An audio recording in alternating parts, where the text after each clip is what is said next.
రాష్ట్రపతి ఎన్నికల్లో ఓటు వేసేందుకు జగన్ మోపిదేవులకు సిబిఐ గ్రీన్ సిగ్నల్ ఇచ్చింది. దీనికి సంబంధించి మరింత సమాచారాన్ని మా ప్రతినిధి శర్మ అందిస్తారు.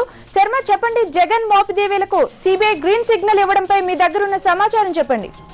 నిన్న వైఎస్ జగన్మోహన్ రెడ్డి పిటిషన్ దాఖలు చేశారు. ఇవాళ మోపిదేవి వెంకటరమణ కూడా పిటిషన్ దాఖలు చేశారు. దీనిపైన వాదనలు జరిగాయి. సిబిఐకి ఏమైనా అభ్యంతరాలు ఉంటే తెలియజేయాలంటూ కోర్టు అడిగింది. ఈ నేపథ్యంలో తమకు వైఎస్ జగన్మోహన్ రెడ్డి మోపిదేవి వెంకటరమణ ఓటు వేసేందుకు తమకు ఎటువంటి అభ్యంతరం లేదు అని సిబిఐ తరపు పబ్లిక్ ప్రాసిక్యూటర్ తెలిపారు. కానీ జైలు నుంచి చెంచల్గూడ ప్రస్తుతం వీరిద్దరు కూడా చెంచల్గూడ జైల్లో ఉన్నారు. వీళ్ళిద్దరు చెంచల్గూడ జైలు నుంచి బయటికి వచ్చిన తర్వాత అలాగే మళ్ళీ చెంచల్గూడ జైలు లోపలికి వెళ్లేంత వరకు కూడా ఎవరితో వీళ్ళు సంప్రదింపులు జరపరాదు, ఎవరితో కూడా మాట్లాడరాదు. చెంచల్గూడ జైలు నుంచి నేరుగా అసెంబ్లీకి వెళ్లి అక్కడ ఓటు వేసిన తర్వాత ఎవరితో మాట్లాడకుండా మళ్ళీ వాళ్ళు జైలుకి రావాలి అనేటువంటి విషయాన్ని మాత్రం సిబిఐ తరపు పబ్లిక్ ప్రాసిక్యూటర్ విన్నవించారు. కానీ మోపిదేవి వెంకటరమణ తరపు లాయర్ మాత్రం ఒకవేళ ఎవరైనా మాట్లాడితే తమకు ఏం సంబంధం అంటూ కూడా విషయాన్ని చెప్పారు. కానీ సిబిఐ ఓటు వేసేందుకు ఎటువంటి అభ్యంతరం లేదు అని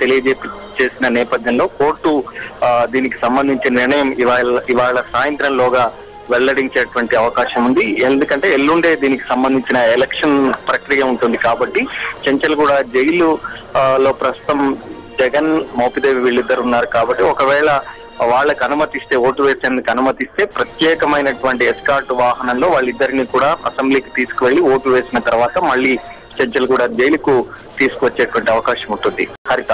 థ్యాంక్ యూ శర్మ.